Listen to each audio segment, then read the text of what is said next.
Evening, dreamers. Lower the mask and rest easy. No one needs saving tonight.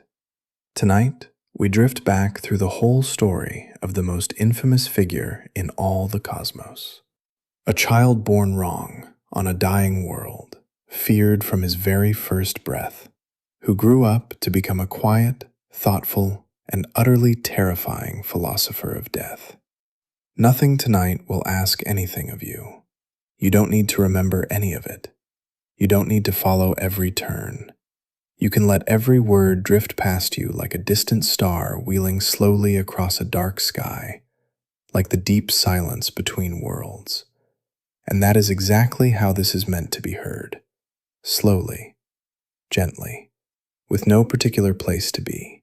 Tonight, we are going to drift through the entire story of a figure most people think they understand, and almost no one truly does. Because on the surface, he is simple. A giant, a conqueror, a destroyer, feared across the whole universe, who sought ultimate power and nearly ended everything. That is the surface. But underneath it lies one of the strangest, saddest, and most genuinely fascinating minds ever imagined. Because he is not a simple monster. He is something far more unsettling than that. He is a being who believes, with total sincerity, that his monstrous acts are acts of mercy. A thinker, a philosopher of a terrible kind. A person whose whole horrifying life grew, in the end, out of a single childhood wound, and a single strange love, and a single piece of twisted logic that he followed all the way to the edge of the universe. And there is something strangely soothing about drifting slowly through a mind like that, in the dark, at a safe distance, the way you might study a distant storm from a warm and sheltered place. So let's do exactly that, tonight, gently, together. But there is no need to hurry toward any of it. We have all night and the whole long story to tell, and it is meant to carry you down into sleep, not to keep you here with me.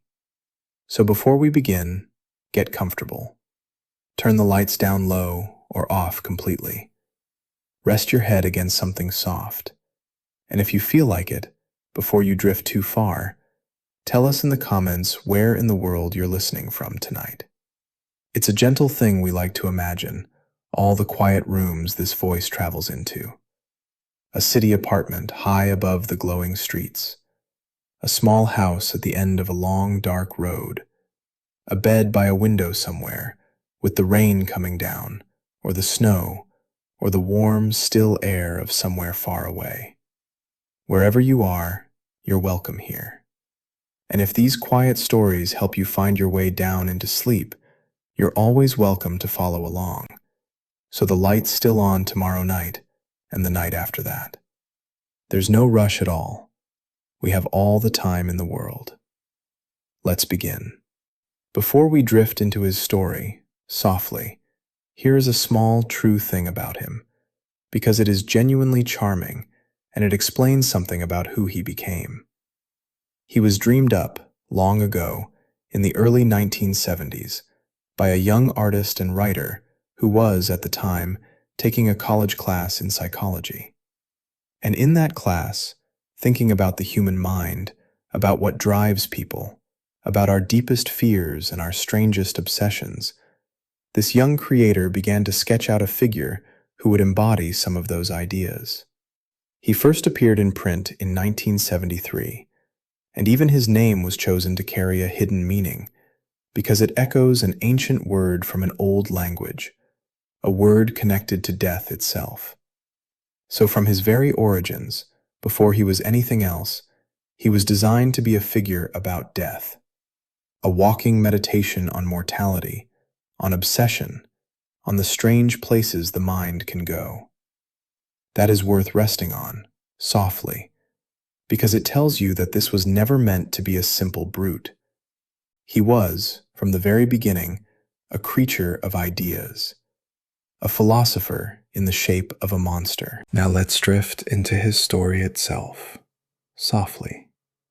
And it begins, like so many of the great tragic stories, with a birth.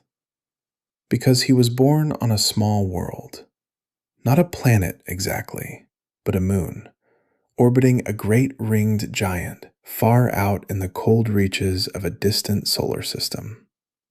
And the people of that moon were a remarkable race, long-lived, wise, advanced, a people who had built a beautiful and peaceful civilization, who valued knowledge and art and the life of the mind. They were, in many ways, a noble people, a gentle people, a people who had left behind the wars and cruelties of their distant past to build something calm and enlightened.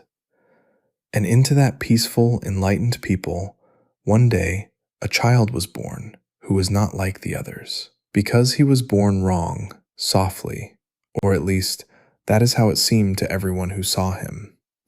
Where his people were beautiful, he was not. Where they were fair of face and form, he was large and strange and misshapen.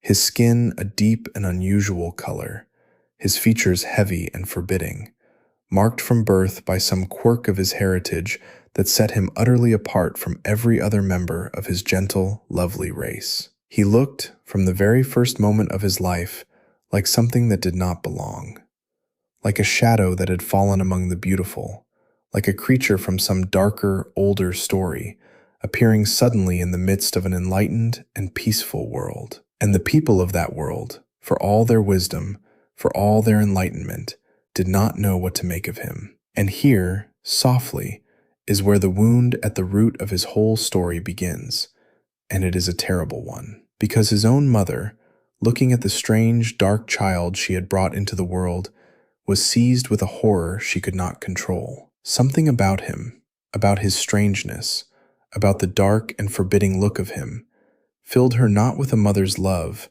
but with a mother's terror. She looked at her newborn child, and instead of love, she felt fear. And in that fear, in that first and most fundamental rejection, the whole tragedy of his life was seated. Because there is no wound deeper than that. To be feared and rejected by your own mother in the very first moments of your life. To be looked at by the person who should love you most in all the world, and to be seen not as a beloved child, but as a thing of horror. That is where his story begins. Not with evil, not with power, but with a child, newly born, looked upon by his own mother with fear, and found monstrous before he had ever done a single thing at all. Let's drift, softly, into why he was born so different. Because there is a real reason in his story, and it deepens the tragedy. Because his people were not ordinary beings. They were something rarer, an ancient and noble race, a branch of a great cosmic family, long-lived and powerful and beautiful. But that great family had, long ago, split into two branches. One branch was the beautiful one, the noble one, the fair and gifted people that his own parents belonged to, and the other branch carried within it an older, darker strain, a tendency toward the monstrous, toward strange and unpredictable forms. And in him, by some quirk of inheritance, that older, darker strain surfaced. He was born carrying the mark of the monstrous branch, appearing among the beautiful people like a throwback to something older and stranger, a shadow of an ancient darkness surfacing in the midst of the enlightened. There is something almost mythic in that, softly, worth resting on gently. The idea of a darkness carried in the blood, an old strain surfacing unexpectedly, marking a child as different from his own people through no fault of his own, because that is the crucial thing. He did not choose his inheritance. He did not choose to be born carrying the mark of the older, darker branch. It was simply given to him, by the accident of his birth, before he had any say in anything. And for that accident, that thing he never chose and could not change, he was feared and rejected and cast out. He was punished, in effect, for the circumstances of his own birth, for carrying a heritage he had no part in choosing. And this deepens his tragedy, softly, and complicates our understanding of him in an important way. because it means his difference was truly not his fault. He was not rejected for anything he did, for any choice he made, for any cruelty he showed. He was rejected for how he was born, for an inheritance he never asked for the surfacing of an old strain in his blood that he could not have prevented. And there is a deep injustice in that, an injustice that sits at the root of everything. He was treated as guilty, as monstrous, as other, for something entirely outside his control, from the very first moment of his life. And while that injustice does not excuse what he later chose to become, it does help us understand the terrible sense of unfairness that must have burned in him. The feeling of being condemned for something he never did, feared for something he could not help, cast out for the crime of simply being born as he was born. That is a wound that would poison anyone, and it poisoned him deeply from the start. Let's drift now into his childhood, softly, because here is the thing that makes his story so tragic and so unsettling and so much more than a simple tale of a monster. Because the child who was born looking like a monster was not, at first, monstrous at all. Quite the opposite. As a boy, by most tellings, he was gentle, quiet, thoughtful, a sensitive, introspective child who loved learning, who loved the natural world, who was fascinated by life in all its forms. He was, in his soul, a peaceful boy, a curious boy, a boy who wanted, more than anything, simply to understand things, and to be accepted, and to belong. Imagine that, softly, and sit with the sadness of it. A child who looks frightening, but who is, inside, gentle and kind. A boy who is feared for his appearance, but who has done nothing to deserve that fear, who wants only to be loved, to have friends, to be part of the world around him. And imagine the loneliness of such a child, because the other children, of course, were afraid of him. He was so much larger than them, so strange, so different, marked by an appearance that unsettled everyone who saw him. And so he grew up alone, set apart, an outsider among his own people, feared and avoided, watching the other children play together while he stood at the edge, never quite invited in, never quite allowed to belong. The gentle boy who wanted only to be accepted was rejected, over and over, not for anything he did, but simply for how he looked. And that, softly, is one of the loneliest fates there is. And he had a brother, softly, which somehow made it all worse. Because his brother was everything he was not, handsome, charming, beloved, easy in the world in exactly the way that he could never be. Where he was dark and forbidding, his brother was fair and lovely. Where he was feared, his brother was adored. Where he stood alone at the edge of things, his brother stood at the warm center, surrounded by friends and admirers and love. And the boy had to grow up watching that, watching his brother receive, effortlessly, all the love and acceptance and belonging that he himself was denied, simply because of the accident of their appearances. Imagine the ache of that. To have a brother who is given, for free, everything you long for and cannot have. To love your brother, perhaps, and to envy him at the same time, and to wonder, in the loneliest hours, why the world decided that he should be beloved and you should be feared, when neither of you had done anything to earn either fate.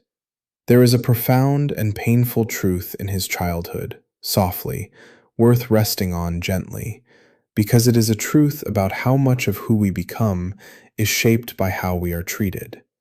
Here was a child born gentle, curious, kind, a child who wanted only to belong, and the world, seeing his frightening exterior, treated him as a monster, feared him, rejected him, set him apart from his very first breath.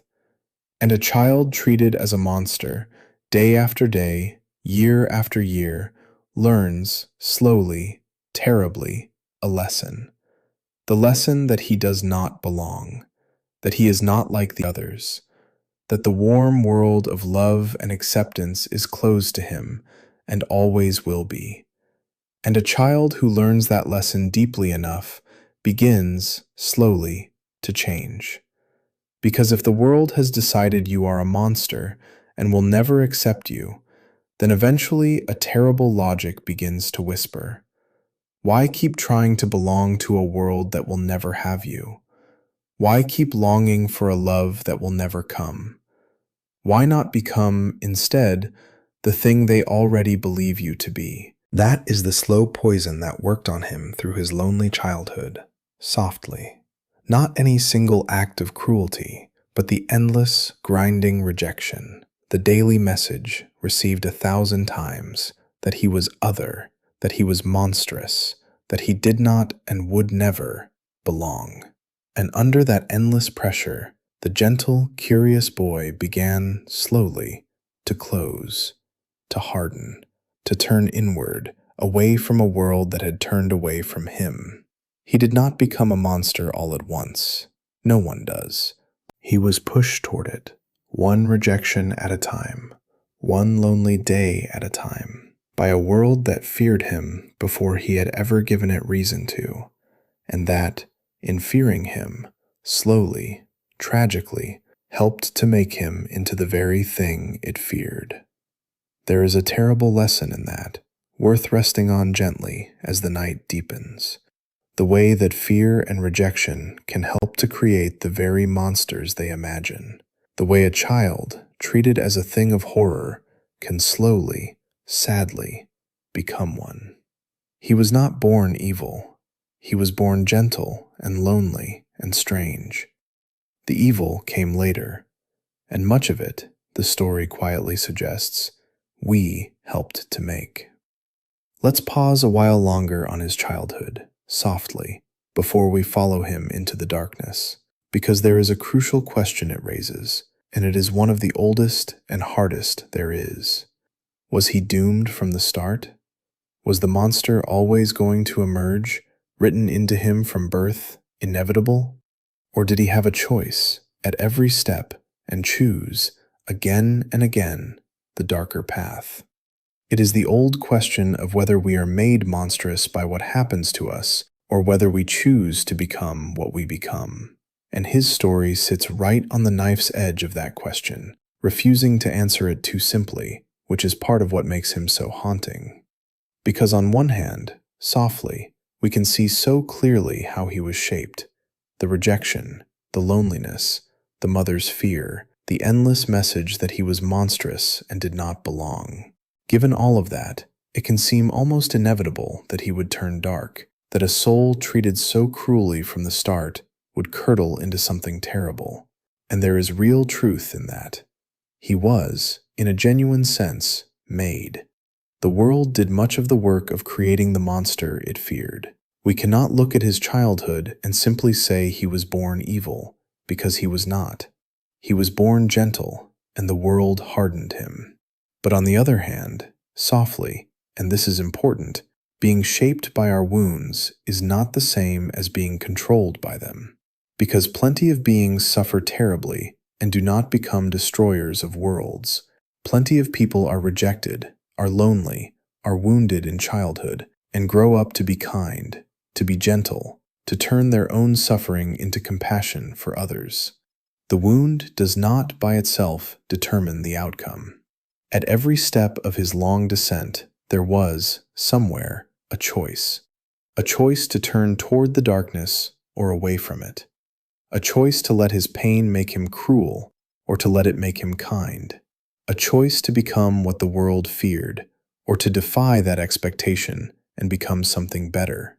And he chose, again and again, over centuries, the darker path. His wound explains him. It does not excuse him. And holding both of those truths at once, the genuine tragedy of how he was shaped and the genuine responsibility for what he chose, is the only honest way to understand him. There is a hard wisdom in that, softly, worth resting on gently, because it applies to all of us, in smaller ways. We are all shaped by things we did not choose: our childhoods, our wounds, the ways we were treated, the loves we were given or denied. These things shape us profoundly, and it is right to understand them, right to have compassion for how they mark us. But we are not only shaped, we also choose.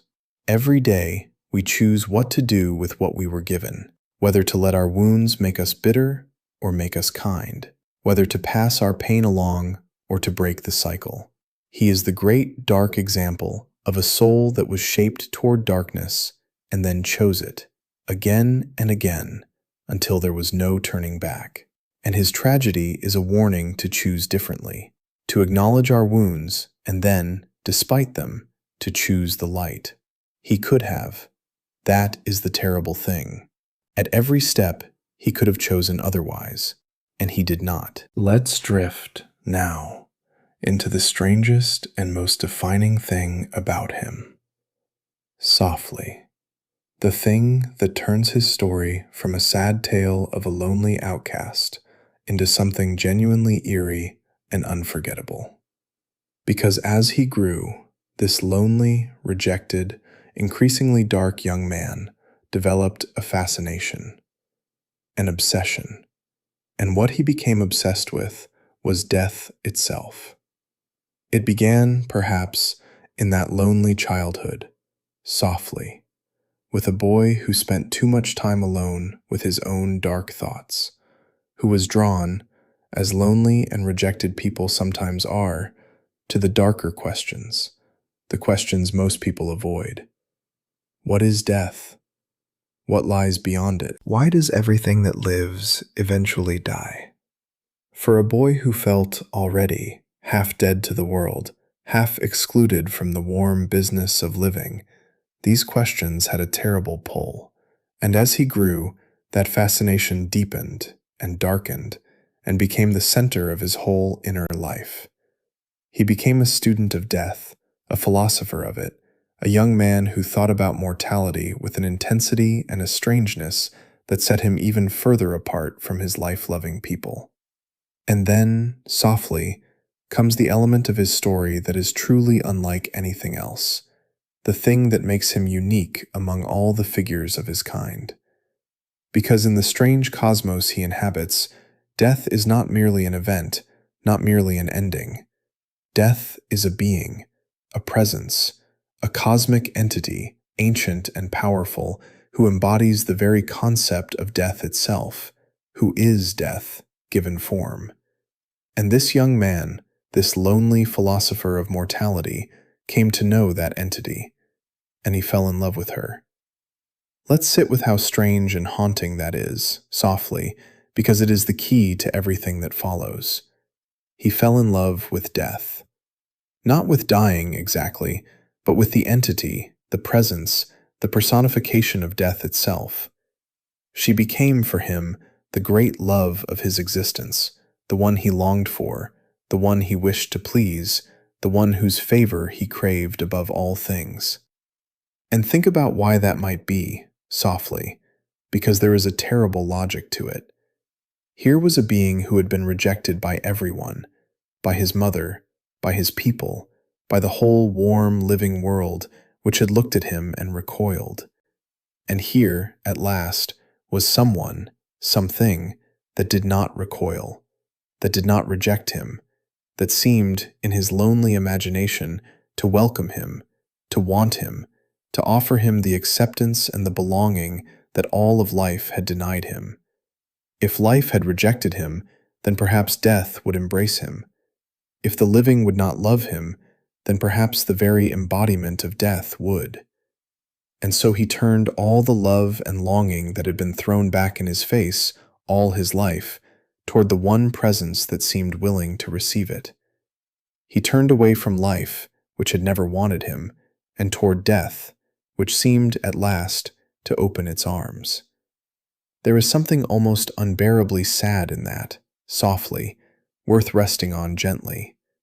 Because at its root, His love for death is really a story about a person so starved for acceptance, so wounded by rejection, that he came to love the only thing that seemed to want him, even when that thing was death itself. It is the ultimate expression of a soul that has given up on life, a person who, denied all the warmth and love that living offers, turns instead to embrace the darkness, because at least the darkness does not turn away. And in that terrible turning, the gentle boy who once loved life and longed to belong to it becomes something else entirely. A being aligned with death against life, a creature who has chosen the cold over the warm, the ending over the beginning, because the warm and the beginning never chose him. And here, softly, is where his love becomes monstrous, where the sad becomes the terrifying. Because he wanted, more than anything, to win her favor, to earn her love, to prove himself worthy of the one presence that seemed willing to receive him. And how does one win the favor of death? How does one earn the love of the embodiment of the end of all things? The terrible answer he arrived at was simple, and it is the engine of all his horror. By bringing her death, by sending souls to her, by killing. The more he killed, the more he offered up to her, the more, he believed, he pleased her, courted her, proved his devotion. And so his love, this desperate, wounded love born of a lifetime of rejection, became a love expressed through slaughter.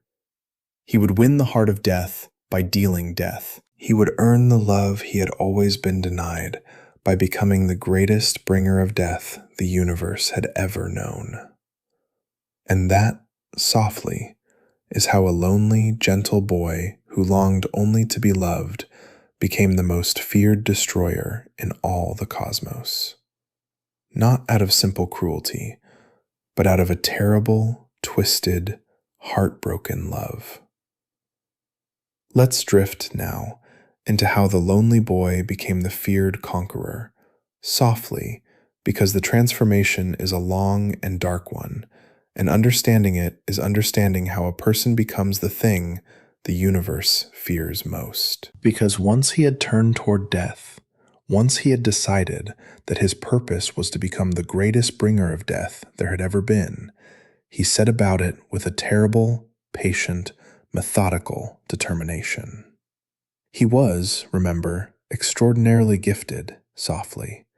For all his strangeness, or perhaps because of it, he possessed a brilliant mind, one of the sharpest in the cosmos, a genius for science, for strategy, for war. And his body, the very strangeness that had made him an outcast, made him also enormously powerful, far stronger and more durable than his gentle people, harder to kill, harder to stop. And so here was a being with the mind of a genius and the body of a titan, who had turned his whole formidable self toward a single dark purpose. He was, in a sense, perfectly equipped to become exactly what he set out to become. The gifts that had isolated him became the gifts that made him unstoppable. And so he left his peaceful moon, softly, and went out into the wider cosmos, and he began to build his terrible legend. He raised armies, he built weapons, he conquered worlds. He became a warlord, feared across star systems, a name spoken in dread on 1,000 planets. And everywhere he went, he brought death, in enormous quantities, offering up the slain to the presence he loved, trying always to prove his devotion, to win the favor he craved. He grew more powerful and more feared and more monstrous, year after year, century after century, for he was very long-lived, and he had a great deal of time to become terrible. And somewhere along that long, dark road, he earned the name by which the universe would come to know him, the Mad Titan. The Mad One, from the moon called Titan, a being of genius and power and boundless ambition, driven by a love no one else could understand, toward ends that horrified all who beheld them. But here, softly, is the thing to understand about his madness, because it is not the madness you might expect, and it is far more unsettling than simple insanity. He was not a raving lunatic. He was not a wild, chaotic, frothing monster. Quite the opposite. He was calm, measured, thoughtful, patient. He spoke softly and reasoned carefully, and moved through his horrors with the quiet deliberation of a philosopher working through a problem. His madness was not a madness of chaos. It was a madness of logic, a madness of an idea followed too far. He had taken a single premise, his love for death, his belief in its importance, and he had followed it with perfect, cold rationality all the way to its most monstrous conclusions. And that, softly, is a far more frightening kind of madness than mere raving, because you cannot reason with the raving madman, but at least you can see that he is mad. The calm, reasonable, philosophical madman is harder to dismiss because he sounds so sane, so measured, so logical, even as he contemplates the unthinkable. He does not rage, he explains. And the explanations, terribly, almost make a kind of sense if you accept his single monstrous premise. There is something worth resting on, softly, in that particular kind of madness, because it is a real and recognizable thing, not just in stories, but in the world. The person who is not chaotic but coldly logical, who has followed some idea, some ideology, some premise, all the way to a monstrous conclusion, and who defends that conclusion not with rage, but with calm, careful, seemingly rational argument. History knows this kind of figure, the ones who did terrible things not in hot fury, but in cold conviction, certain they were right, reasoning their way step by step into horror. And he is the great cosmic embodiment of that type, the reasonable monster, the philosopher of atrocity, the calm, thoughtful being who has convinced himself, through careful logic, that the unthinkable is not only acceptable, but necessary, even merciful. And that, as we will see, is exactly the trap his mind eventually built for itself. The trap of a logic so cold and so complete that it could justify the ending of half of everything and call it kindness. Let's drift, softly, into one more quality of his before we rest at the halfway point, because it is one of the most distinctive and unsettling things about him, and it sets him apart from almost every other dark figure. It is his patience, because he is, above all, a being who is never in a hurry. Most conquerors, most tyrants, most villains are driven by urgency, by appetite, by a hunger that must be fed now. He is not. He moves through his terrible work with the slow, unhurried patience of someone who has all the time in the universe and knows it. Think about what that patience means, softly. He is enormously long-lived, able to endure across spans of time that would exhaust any ordinary being. And he has learned to use that time as a weapon. He does not rush toward his goals. He plans. He waits. He sets things in motion that will not bear fruit for years, for centuries, and he waits for them with perfect calm. He can afford to lose a battle because he is thinking about a war that will unfold over ages.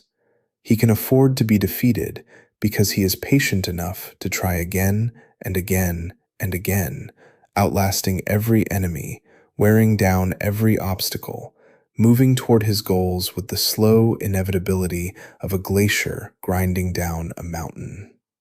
And there is something genuinely terrifying in that, more terrifying in a way than raw power, because you can fight a being who attacks in a fury. But how do you fight a being who is simply willing to wait longer than you can, to outlast you, to keep coming, patiently, forever, until you finally fail? There is something worth resting on, softly, in that patience, because it reveals the depth of his conviction. A person in a hurry is often a person who is not sure, who is driven by anxiety, who needs the thing now because they cannot bear the uncertainty of waiting. But he is patient precisely because he is certain. He is so completely convinced that he is right, so utterly sure of his terrible vision, that he feels no urgency at all. He knows with perfect calm that he is correct, and so he can afford to wait, for as long as it takes, secure in the certainty of his own rightness.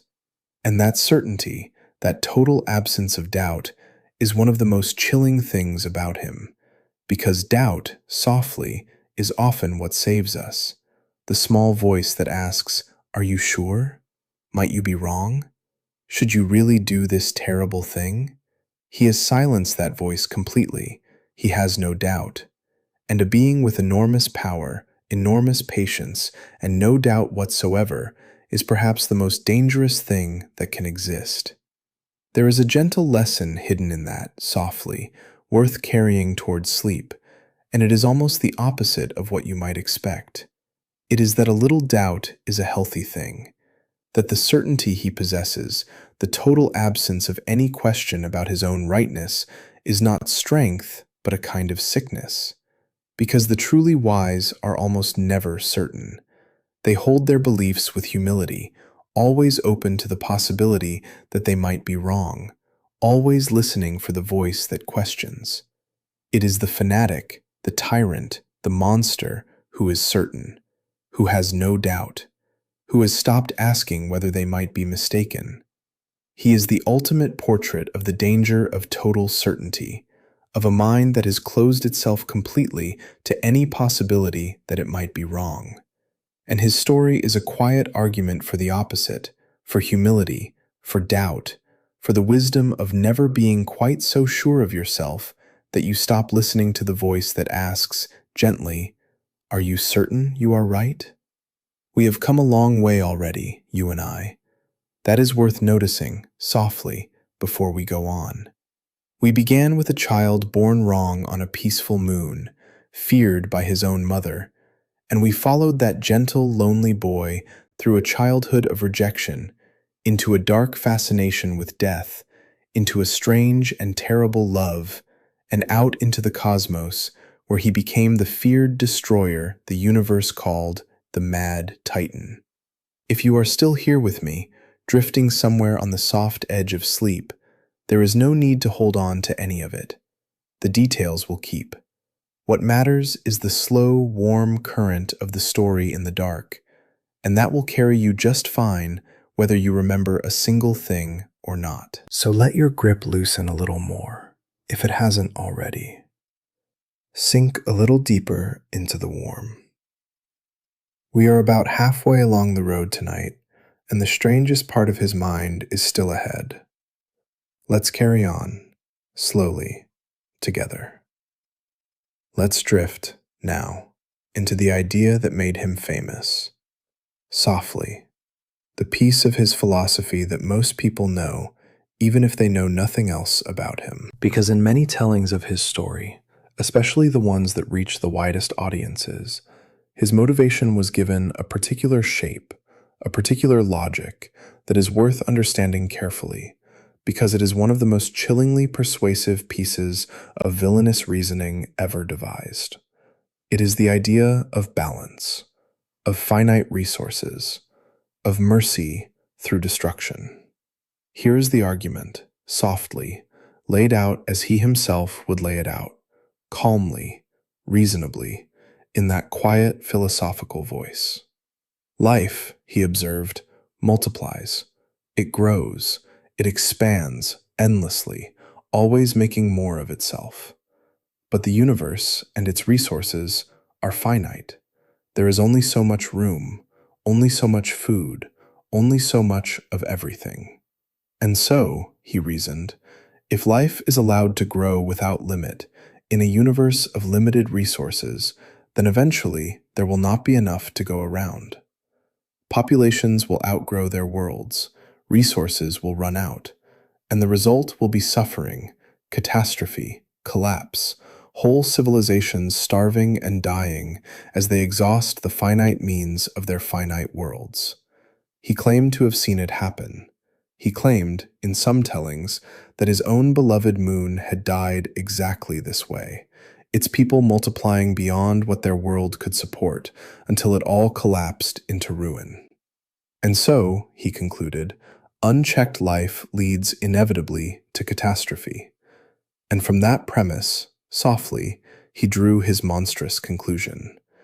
If unchecked growth leads to catastrophe, then the solution, the merciful solution, is to check the growth, to reduce the population, to remove some of the living so that the rest might have enough, might survive, might flourish.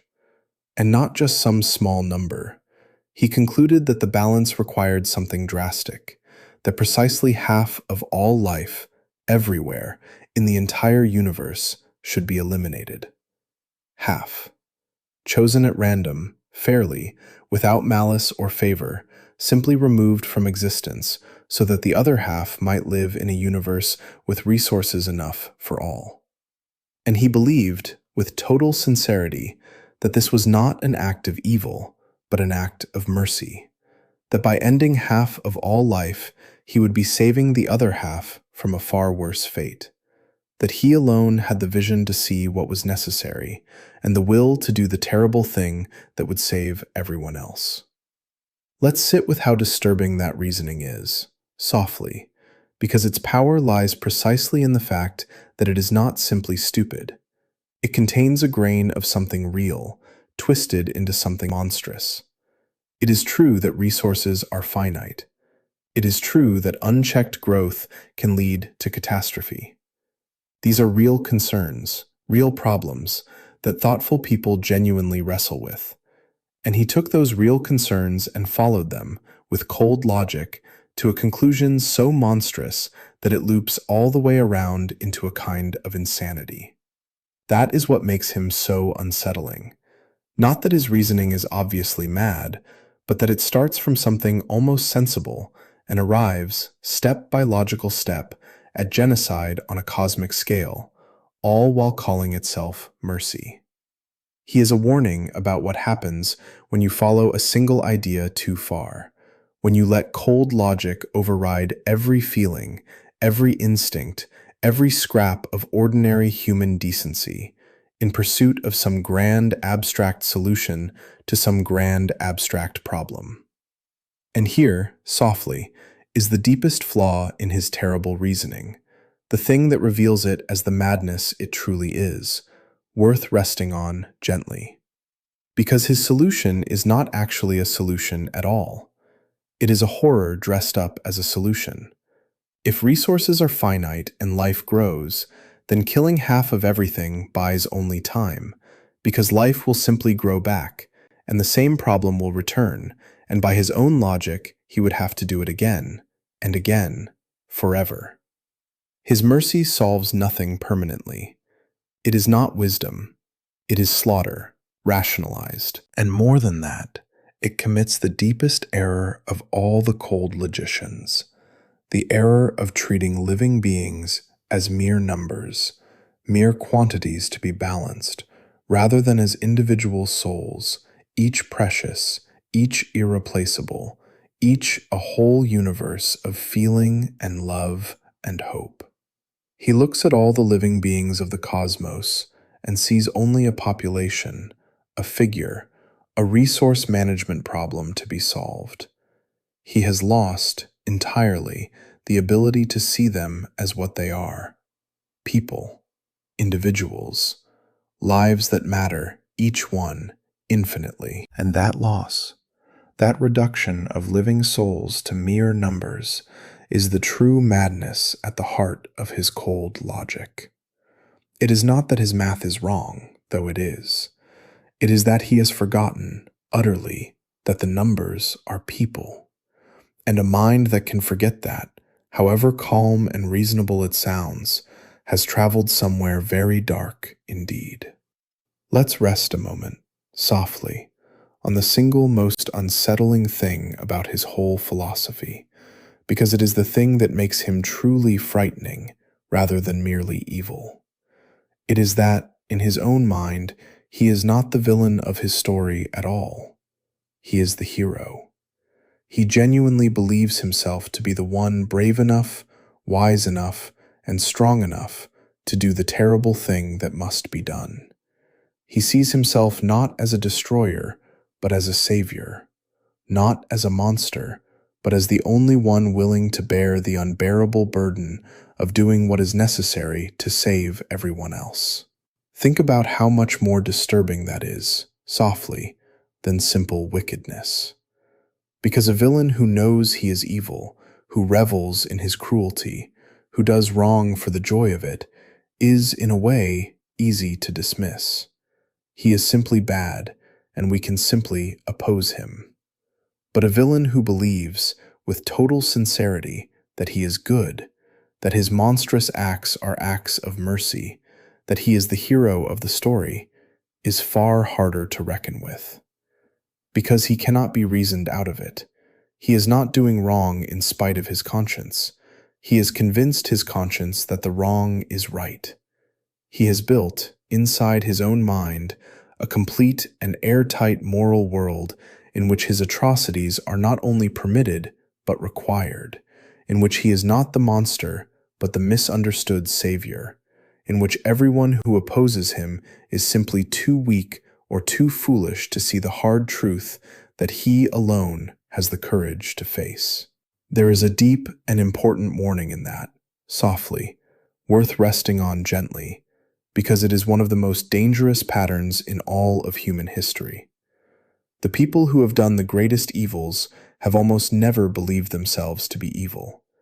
They have believed themselves to be right, to be justified, to be, in fact, the heroes of their own stories, doing hard but necessary things for some greater good. The belief that you are the hero, that your cause is so righteous that it justifies any act, is precisely what allows people to commit atrocities with a clear conscience. And he is the great cosmic embodiment of that terrible truth. The villain who is certain he is the hero. The destroyer who calls himself a savior.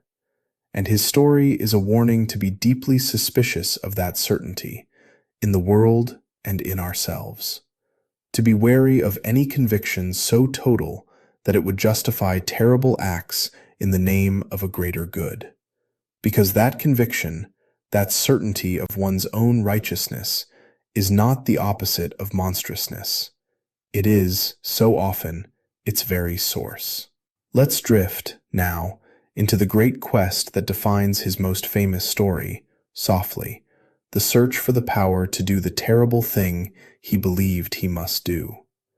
Because a single being, however mighty, cannot simply erase half of all life across the entire universe by force of arms.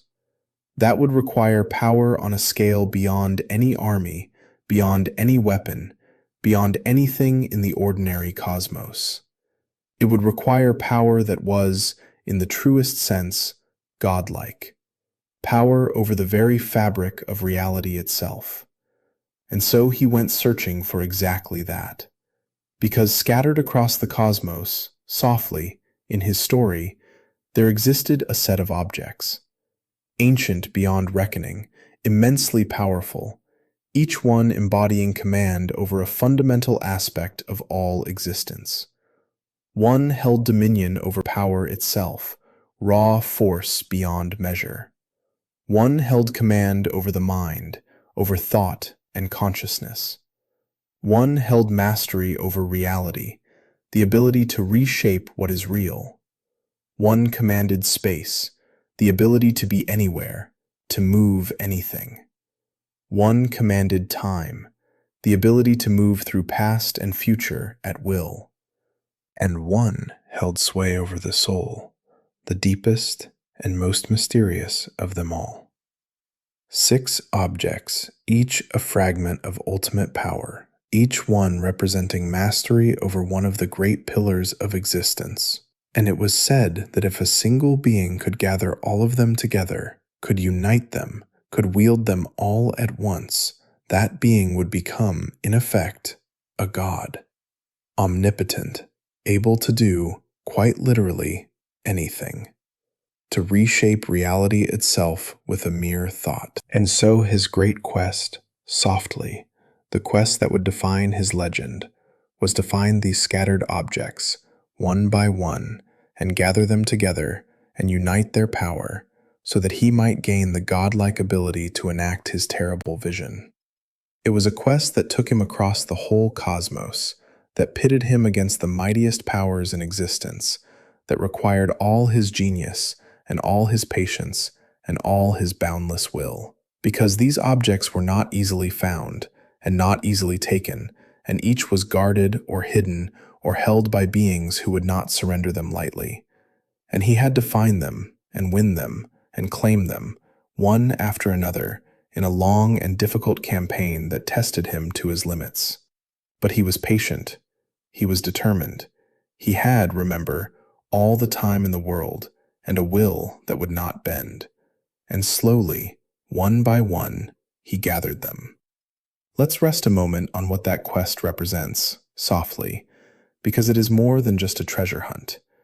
It represents the pursuit of ultimate power, the oldest and most dangerous of all temptations. Because think about what he was really seeking. Not wealth, not comfort, not even, in his own mind, mere destruction. He was seeking the power of a god, the power to impose his single vision upon the whole of reality, the power to make everything conform to his idea of how things should be. And that, softly, is perhaps the most dangerous desire there is. The desire to have absolute power, to be able to reshape everything according to your own will, to become the one who decides how reality itself should be arranged. Because no being, however wise, however well-intentioned, should have that power. Because no single vision, however sincere, is wise enough or complete enough to be imposed upon everything and everyone. The desire for that kind of power is itself a kind of madness, a kind of monstrous arrogance, the belief that you alone see the truth so clearly that you should be allowed to remake all of existence in its image, regardless of what every other living being might want. And that arrogance, softly, is the true engine of his horror, worth resting on gently. Because underneath all his cold logic, underneath all his talk of balance and mercy and hard necessity, there is a staggering pride. The pride of a being who has decided that he alone understands what must be done, that he alone has the vision and the will to do it, and that the wishes of every other living being in the universe simply do not matter against the correctness of his own idea. He does not ask, he does not persuade, he does not submit his grand solution to the judgment of those it would affect. He simply decides, alone, that he is right, and sets out to seize the power to impose his decision upon all of existence, whether anyone else agrees or not. That is the deepest darkness in him. Not the killing, terrible as it is, but the arrogance beneath it. The conviction that his vision is so obviously correct that he has the right to remake reality by force, to override the will of every living thing, to play God with the whole of creation. It is the arrogance of the tyrant, raised to a cosmic scale. And it is a warning, softly, about the danger of any mind that becomes so certain of its own rightness that it stops listening to anyone else at all. Let's drift, now, into the great moment his whole quest was building toward, softly, the moment when he finally achieved what he sought. Because at last, after his long and terrible campaign, he succeeded. He gathered all the objects of ultimate power. He united them. And in a single instant, he became what he had sought to become, a god, the most powerful being in all of existence, able to do anything, to reshape reality itself with a thought. All the power in the universe gathered into a single being. And with that power, he did the thing he had set out to do. He enacted his terrible vision. With, in the most famous telling, the simplest of gestures, he willed half of all life in the universe to simply cease. And it did. Across every world, in every corner of the cosmos, half of all living things, chosen at random, simply faded away, gently, painlessly, gone in an instant. He had done it, the impossible thing, the unthinkable thing.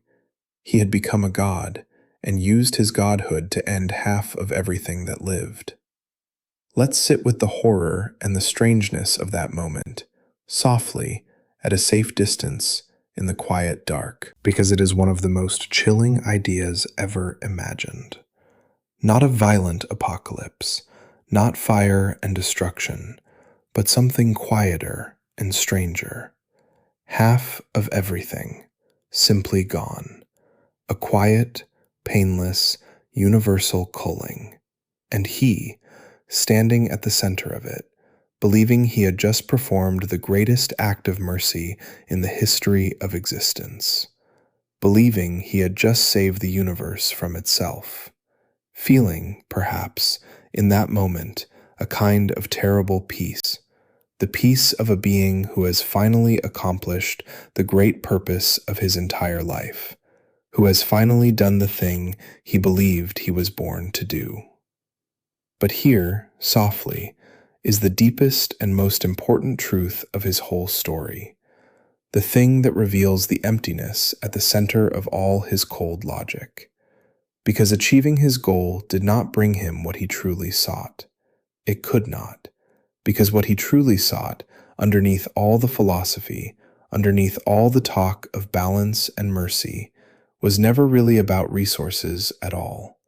It was about the wound at the very beginning, the rejection, the loneliness, the desperate need to be loved, to matter, to be accepted, that had been denied him from his very first breath. And no amount of cosmic power, no grand act of universal destruction could ever fill that wound. Because the wound was never about the universe. It was about a child who was not loved. And you cannot heal that by killing half of everything. You cannot fill the hole where a mother's love should have been by becoming a god. You cannot cure loneliness with power. And so, in many of the deepest tellings of his story, the moment of his ultimate triumph is also the moment of his ultimate emptiness. He achieves everything and feels nothing. He gains the power of a god and remains, underneath, exactly what he always was, a lonely, unloved, wounded child who has now done a terrible thing and finds that it has changed nothing at all in the one place that mattered, his own broken heart. There is a profound and universal truth in that, softly, worth resting on gently, and it reaches far beyond his strange cosmic story. Because it is one of the oldest lessons there is, the lesson that external achievements cannot fill internal wounds, that no amount of power or success or accomplishment can heal a hurt that lives in the heart. So many people spend their whole lives chasing something external, power, wealth, achievement, victory, believing that if they can just attain it, they will finally feel whole, finally feel worthy, finally feel loved. And so many people discover, upon finally attaining it, that the wound is still there, untouched, because it was never a wound that external things could heal. He is the ultimate cosmic example of that tragedy.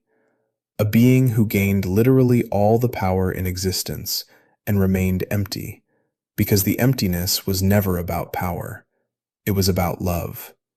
And love is the one thing that all the power in the universe cannot seize, cannot force, cannot win by any act of will or strength. It can only be given and received freely. And that he could never do, because somewhere in his long, dark journey, he had forgotten how. And so his triumph, softly, is really his deepest defeat. He proves, with his whole existence, that the path he chose leads nowhere, that you cannot fill the hole in your heart by emptying the universe, that power is not love, and destruction is not peace, and being feared is not being wanted. He gained everything, and it was ashes, because he had spent his whole life pursuing the wrong thing, chasing power when what he needed was connection, seeking to be feared when what he longed for was to be loved. And there is a terrible sadness in that, even amid all the horror. The sadness of a being who could have been so much, who was born gentle and curious and kind, and who threw it all away and became a monster and gained the power of a god, all in a doomed attempt to fill a hole that only love could fill, and that all his power could never touch. Let's drift, now, into one of the most fascinating psychological truths about him, softly, one that the deepest tellings of his story have long explored, because it reveals the wound at his center more clearly than anything else. It is this, that again and again, across his long story, at the very moment of his greatest triumph, when he has finally achieved ultimate power, he loses it. He fumbles it. He is defeated, or he makes some strange error, or he simply, somehow, lets his victory slip away. And the question is why? Why does the most powerful being in existence, at the moment of his ultimate triumph, so often snatch defeat from the jaws of victory? The shallow answer, softly, is that the heroes defeat him, that they find some clever way to overcome him. And that is part of it. But the deeper answer, the one that the most thoughtful tellings of his story have suggested, is far more interesting and far sadder. It is that, on some level, deep down, he does not believe he deserves to win. That underneath all his power and all his ambition, the wounded child at his center, the one who was rejected, who was told from his very first breath that he was monstrous and unworthy, still believes that he is not worthy. Not worthy of love, not worthy of victory, not worthy of the very godhood he has seized. And so, at the crucial moment, some part of him, some deep buried part that agrees with everyone who ever rejected him, quietly sabotages his own success because he cannot truly believe in his heart that someone like him deserves to win. Let's sit with how profound and how sad that is, softly, because it is one of the truest things about him and about the wound he carries. He spends his whole existence chasing power, chasing victory, chasing the ultimate achievement that will, he imagines, finally prove his worth. And then, when he finally grasps it, when it is finally in his hands, he lets it go, because the deepest part of him does not believe he is allowed to have it. The rejected child, buried under the cosmic tyrant, still whispers, "You are not worthy. You do not deserve this." And that whisper, in the end, is stronger than all his power. He defeats himself again and again because the wound at his center will not let him win. He has become powerful enough to conquer the universe, and he cannot conquer the voice inside himself that tells him he deserves nothing. There is a devastating truth in that, softly, worth resting on gently, because so many people, in smaller ways, know exactly this pattern. The person who sabotages their own success, who somehow ruins things at the very moment they are about to succeed, who cannot quite let themselves have the good thing they have worked so hard for. And so often, underneath that self-sabotage, there is exactly the same wound he carries, the deep, buried belief that they are not worthy, that they do not deserve good things, that someone like them is not allowed to win, to be happy, to be loved. It is one of the most common and most painful patterns in the whole of human psychology, the way an old wound, a deep belief in our own unworthiness, can quietly sabotage us at every turn, snatching away the very things we most desperately want, because some part of us does not believe we are allowed to have them. And he is the ultimate cosmic portrait of that pattern, softly. The being who could have anything, who has the power to reshape all of reality, and who cannot, in the end, allow himself to keep his own victory, because the wounded child inside him still believes he deserves nothing. There is a terrible tragedy in that, and also, strangely, a kind of gentle lesson, worth carrying towards sleep, because his story reveals, in its cosmic way, how much our deepest beliefs about ourselves shape our lives, how the wound of feeling unworthy can follow us everywhere, can undermine everything, can sabotage even our greatest triumphs, until we find some way to heal it. He never found that way. He never healed the wound, never learned to believe he was worthy, never let himself receive the love he needed, and so he remained, forever, trapped in the same tragic pattern, chasing a victory his own broken heart would never let him keep. And there is a quiet warning in that, for all of us, that the most important victory is not over the world, but over the wounds inside us that tell us we deserve to lose. He never won that battle, and so all his other victories turned always to ash. Let's drift, softly, into the deepest theme his whole story circles around, before we come to his children, because it is the thing he was built to embody, and it is something every one of us must reckon with in our own way. It is death itself, mortality, the one great certainty that hangs over every living thing that he loved and served and became the great cosmic emissary of. Because his entire strange existence, softly, is really a meditation on death, on our relationship with it, on the different ways a mind can respond to the great fact of mortality. Most of us spend our lives, understandably, turned away from death. We do not like to think about it. We push it to the edges of our minds, keep busy, keep distracted, avoid the great uncomfortable truth that everything that lives must one day die. And that is a natural response, a healthy one in its way. But he did the opposite. He turned toward death. He stared at it, studied it, thought about it constantly, until it became the entire center of his existence. And there is a warning in that, softly, but also something worth understanding. Because the two extremes, complete avoidance and total obsession, are both, in their way, unbalanced. To never think about death at all is to live in a kind of denial. But to think about nothing else, to become obsessed with it, to let it swallow your whole existence, is to be swallowed by darkness, as he was. The wiser path, softly, worth resting on gently, lies somewhere between. To acknowledge death, honestly, without either denying it or being consumed by it. To let the awareness of our mortality deepen our lives rather than darken them. Because there is a way in which knowing that we will die can actually make life more precious, more vivid, more full.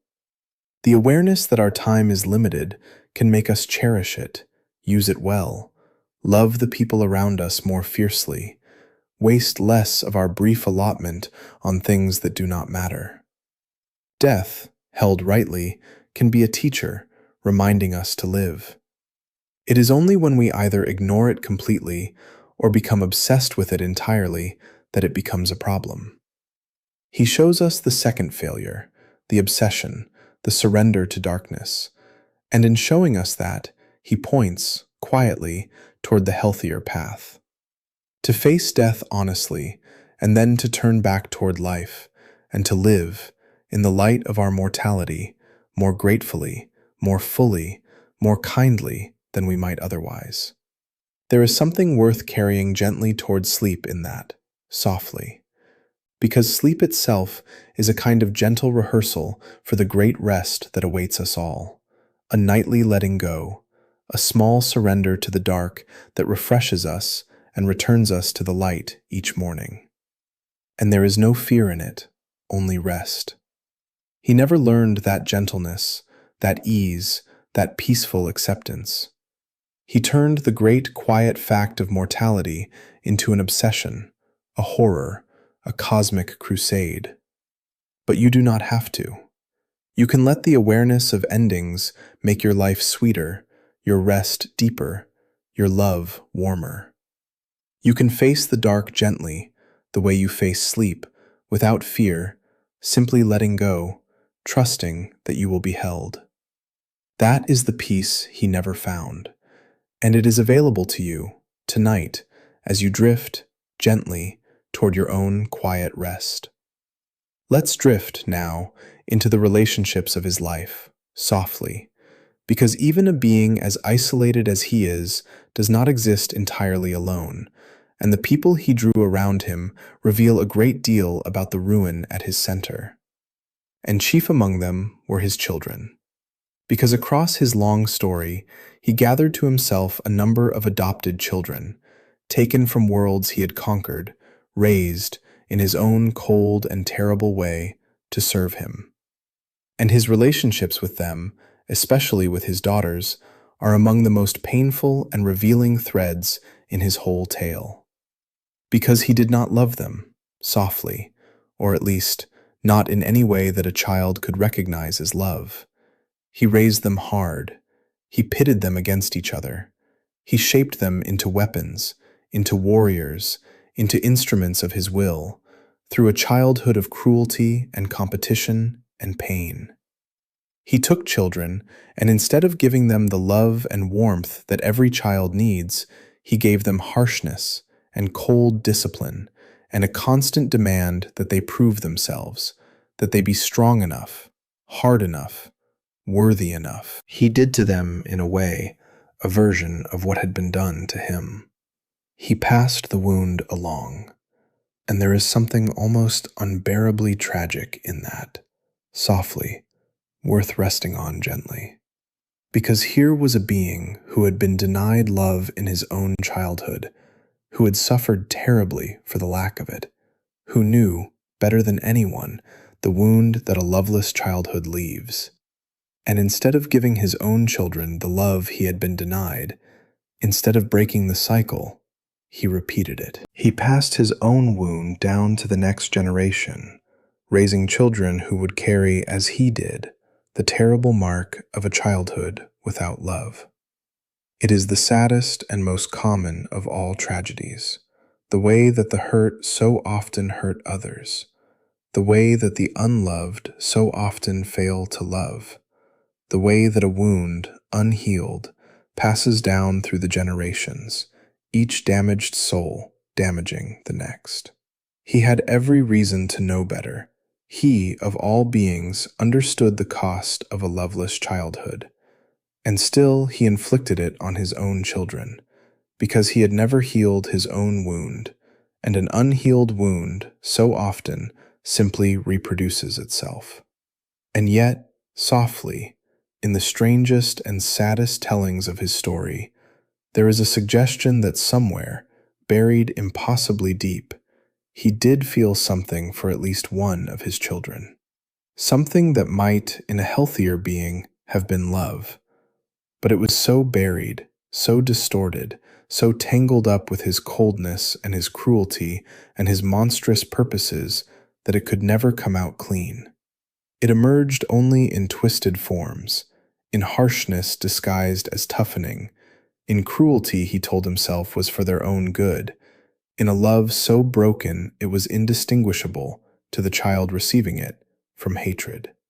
And there is something almost more tragic in that than in simple coldness. The idea of a being who might have been capable of love in some buried way, but who had been so damaged, so hardened, so cut off from his own heart that he could never express it, never give it, never let it reach the children who needed it. The love, if it was there at all, stayed locked inside him, useless, unreachable, doing no good to anyone, least of all the children who might have been saved by it. Let's rest a moment on the deep sadness of that, softly, because it completes the tragedy of him. A being denied love who became incapable of giving it. A wounded child who grew into a wounding father. A soul that might, in another life, with another beginning, have been capable of warmth and connection and family, and who instead passed his own coldness and his own wound down to the next generation, poisoning even the few relationships he had. It is the final proof of how completely his early wound deformed him. It did not just make him a destroyer of worlds, It made him unable to love even his own children, unable to give even them the one thing that might have redeemed some small corner of his ruined existence. The lack of love at the beginning of his life became a lack of love at the center of it, radiating outward, damaging everyone it touched, generation after generation. And there is no clearer picture of the true cost of his tragedy than that. Not the worlds he destroyed, terrible as that was, but the children he could not love, because love had been burned out of him long ago by a world that feared him before he had done anything at all. Let's drift softly away from the darkness of his mind for a while and out into the vast cosmic setting his story unfolds against, because it is a strangely peaceful thing to rest on, and it puts even his horror into a gentler perspective. Because his is a story that takes place on the largest stage imaginable. Not a city, not a country, not even a single world, but the whole universe. Entire galaxies, the deep, cold spaces between the stars. Worlds beyond counting, each one turning quietly in the dark, each one home to lives beyond number. There is something soothing, softly, in contemplating that vastness, even in the context of so dark a tale. Because when you pull back far enough, when you rise up and up until whole worlds become points of light and whole galaxies become faint smudges in an endless dark, everything grows quiet and distant and strangely peaceful. The great cosmic drama of his story, all its horror and all its ambition, becomes, from far enough away, a small thing, a brief disturbance in an unimaginably vast and ancient and patient universe. The stars do not notice him. The great, slow turning of the galaxies goes on, indifferent to his schemes, older than his people, destined to outlast every empire he might build or destroy. And there is a comfort in that, a gentle putting into perspective that suits the late hour. Because his story, softly, for all its cosmic scale, is dwarfed by the true cosmos it unfolds within. The real universe, in the story as in life, is so vast, so old, so patient, that even a being who threatens half of all life is, against the whole immensity of everything, a small and passing thing. The worlds he touches are countless, yes, but the universe holds more worlds still, more stars, more space, more time than any mind can hold. And that vastness, that immensity, has a way of soothing even the darkest thoughts. Because whatever storms move through it, the great cosmos abides. The stars keep shining, the galaxies keep turning, the deep, patient dark holds it all, gently, and goes on. Let's rest a while in that vastness, softly, as sleep draws nearer, because it is a beautiful thing to drift on. Imagine the great dark between the stars, silent and cold and endless, scattered with points of ancient light. Imagine the slow turning of a spiral galaxy, immense beyond comprehension, wheeling through the dark across spans of time that make whole civilizations seem like brief sparks. Imagine the deep peace of the great cosmic dark, older than any story, vaster than any empire, patient beyond any schemer's patience. And let that vastness hold you, gently, as you drift. The great, quiet cosmos, turning slowly in the dark, indifferent and eternal and strangely peaceful, holding all the stories, the bright and the dark alike, in its endless, patient silence. There is nowhere more restful to drift towards sleep than out among those quiet, ancient stars. Let's drift, now, into why this figure, this cosmic destroyer, came to fascinate so many people, softly, because it is worth understanding, and it says something interesting about us. Because he is, by many measures, one of the most compelling villains ever created. People are drawn to him, think about him, argue about him, in a way reserved for only the greatest of dark figures. And the question of why is worth resting on gently. Part of it, softly, is simply that he is not a simple villain.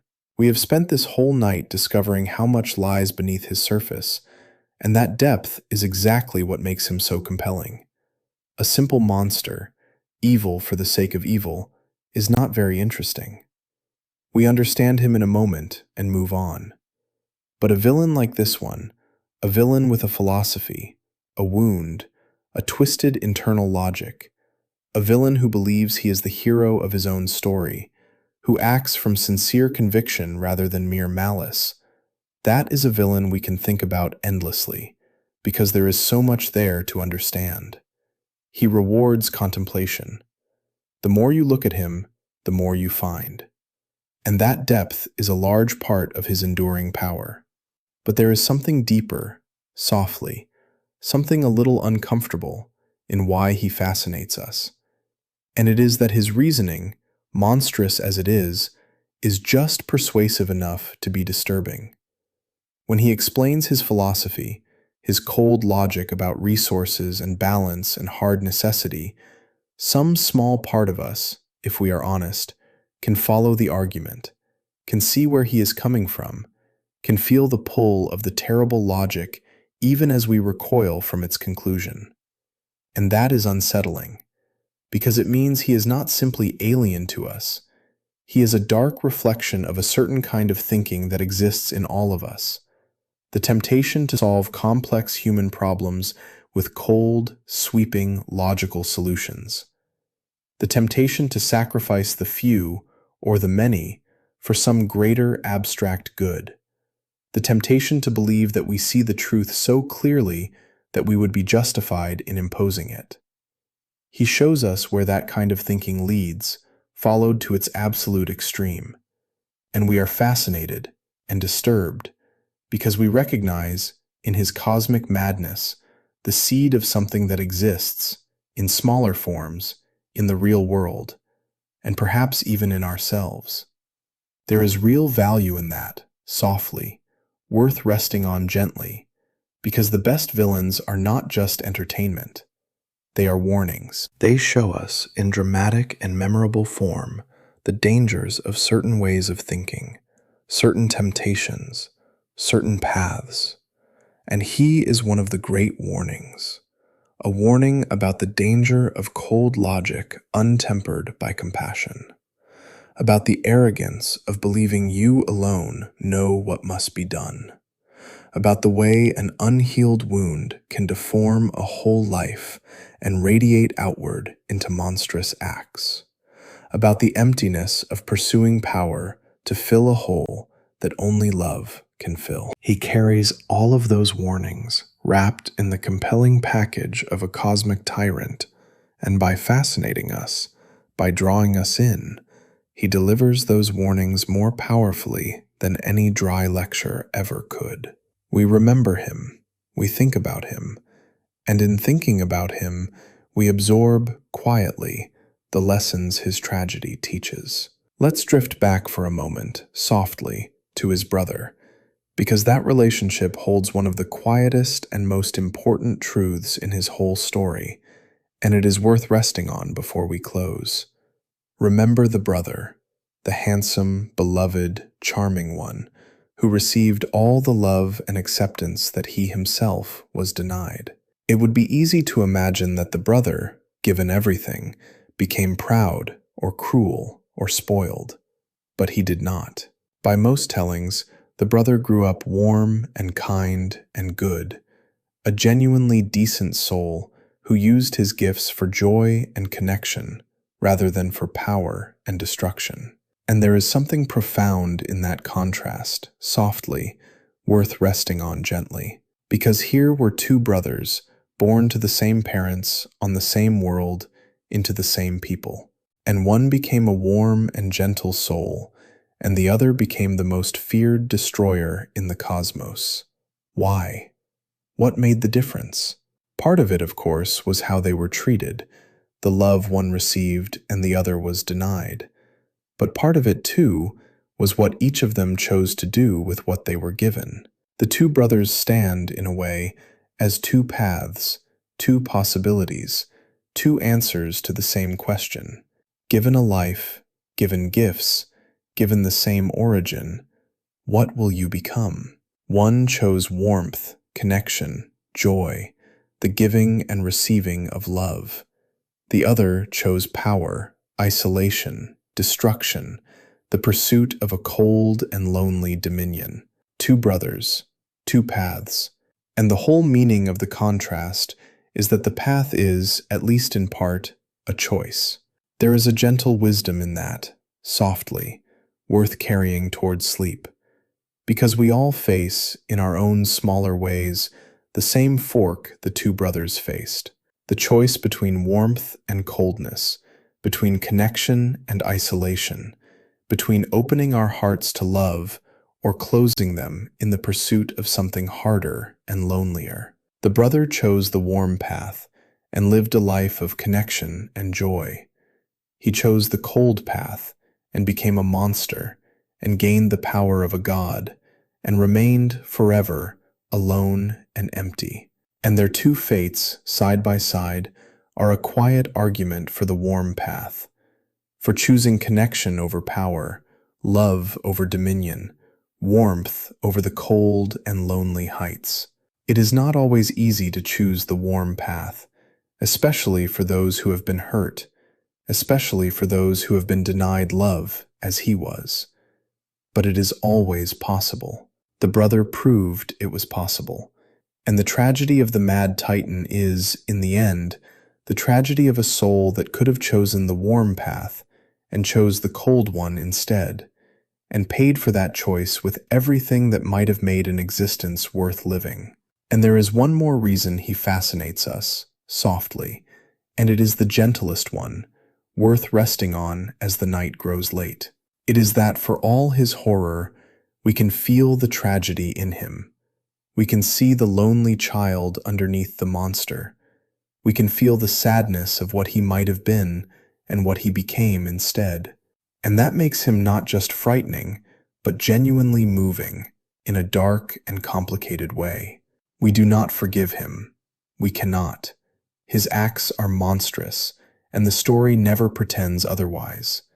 But we can grieve, a little, for the gentle boy who was feared before he had done anything, who longed only to be loved, and who was slowly, tragically, turned into the very monster the world had always seen him as. There is a sorrow in him, underneath all the horror, and it is that sorrow, that buried tragedy, that lifts him above a simple villain and makes him one of the great dark figures, the kind we cannot quite forget, the kind who haunts us, a little, because we can see in him not just a monster, but a soul that was lost, and all the terrible things that a lost soul can become. Let's begin, now, softly, to draw the threads of this long story together, as the night grows deep and sleep draws very near. Because we have traveled a long way tonight, from a peaceful moon far out among the stars, all the way to this quiet moment at the edge of sleep, and it is worth gathering it up, gently, one last time. We began with a child born wrong, on a gentle and enlightened world, feared by his own mother from his very first breath. We followed that lonely, gentle, curious boy through a childhood of rejection, watching a brother receive all the love that he was denied, learning slowly the terrible lesson that he did not belong. We saw him turn, in his loneliness, toward death, and fall into a strange and desperate love with the very embodiment of the end of all things. A love born of a soul so starved for acceptance that it embraced the one presence that would not turn away. We watched him become the mad titan, the feared destroyer, driven not by simple cruelty, but by a cold and terrible logic followed too far. We heard his famous philosophy, the seductive and monstrous argument about balance and mercy and necessity, and saw the deep madness hidden inside its apparent reason. We followed his quest for the ultimate power to enact his vision, and saw the staggering arrogance beneath it. We watched him achieve his terrible goal and find it empty, because no power can heal a wound that only love can touch. We saw how he sabotaged his own victories, because the wounded child inside him could never believe he deserved to win. And we saw how he passed his own wound down to his children, unable to give even them the love that had been burned out of him long ago. And underneath all of it, softly, one deep and sorrowful truth: that he was not born a monster. He was made into one, slowly, by a wound at the very beginning, the wound of being unloved, unwanted, feared, before he had done anything at all.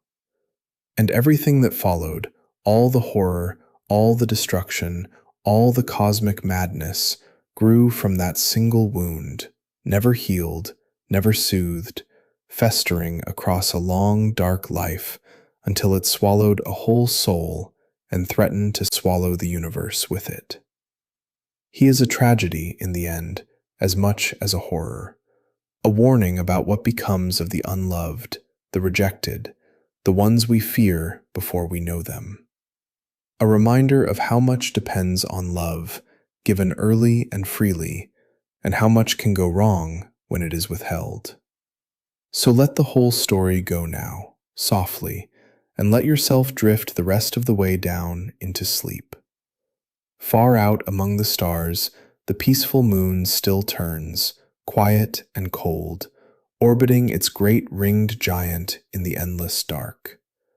The lonely figure who was born there is a warning now, a story told in the night, a distant storm safely watched from a warm and sheltered place. And here, wrapped in the quiet dark, there is nothing at all for you to do but rest.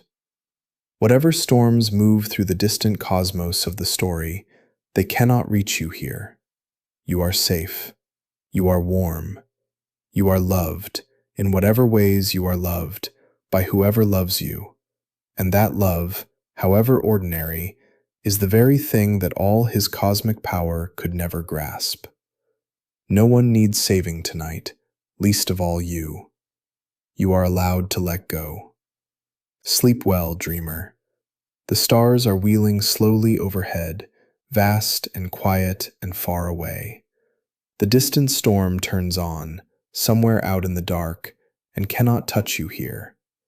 The story will keep unspooling, quietly, in the great silence between the worlds, whether you are awake to follow it or not.